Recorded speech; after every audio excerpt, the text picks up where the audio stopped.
നമ്മുടെ അർജുനെ കണ്ടെത്താനുള്ള ശ്രമങ്ങൾ ഇങ്ങനെ നടന്നുകൊണ്ടേ ഇരിക്കുകയാണ്.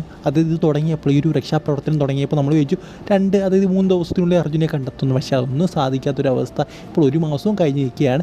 എന്തായാലും ഇപ്പോൾ ഏതാണ്ട് 3-ാമത്തെ ദിവസമാണെന്ന് തോന്നുന്നു. കഴിഞ്ഞ ദിവസം നമ്മുടെ ഇൻഡിപെൻഡൻസ് ഡേ ആയിരുന്നു. അതുകൊണ്ട് അത് നിർത്തി വെച്ചിരിക്കുമായിരുന്നു അർജുൻ്റെ ആ ഒരു റെസ്ക്യൂ എന്ന് പറയുന്നത്. എന്തായാലും ഇന്നത് വീണ്ടും സ്റ്റാർട്ട് ചെയ്ത കാര്യം നിങ്ങളെല്ലാം അറിഞ്ഞാണ്.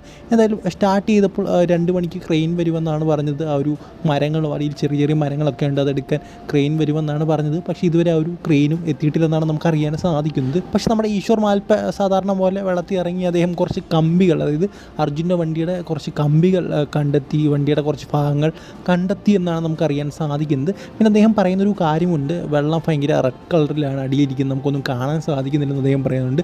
ഇതവിടെ ചെറിയതായിട്ട് മഴയൊക്കെ പെയ്തായിരുന്നു, അതിൻ്റെ ഒരു കലക്ക ഒരു വെള്ളത്തിനുണ്ട്, അതൊന്നും കാണാൻ, അതായത് കഴിഞ്ഞ ദിവസമൊക്കെ കണ്ട പോലെ ക്ലിയർ അല്ല എന്നാണ് അദ്ദേഹം ഇപ്പോൾ പറയുന്നത്. എന്തായാലും ചെറിയ ചെറിയ പാർട്സൊക്കെ കണ്ടെത്തുന്നുണ്ട്, പക്ഷേ ഇതുവരെ അർജുനെ കണ്ടെത്താൻ സാധിച്ചില്ല. അതെന്തായാലും ഒരു ദൗർഭാഗ്യകരമായൊരു കാര്യം തന്നെയാണ്. എന്തായാലും വണ്ടി കണ്ടെത്തും, അർജുനെ കണ്ടെത്തും എന്നൊക്കെ തന്നെ നമുക്ക് വിചാരിക്കാം.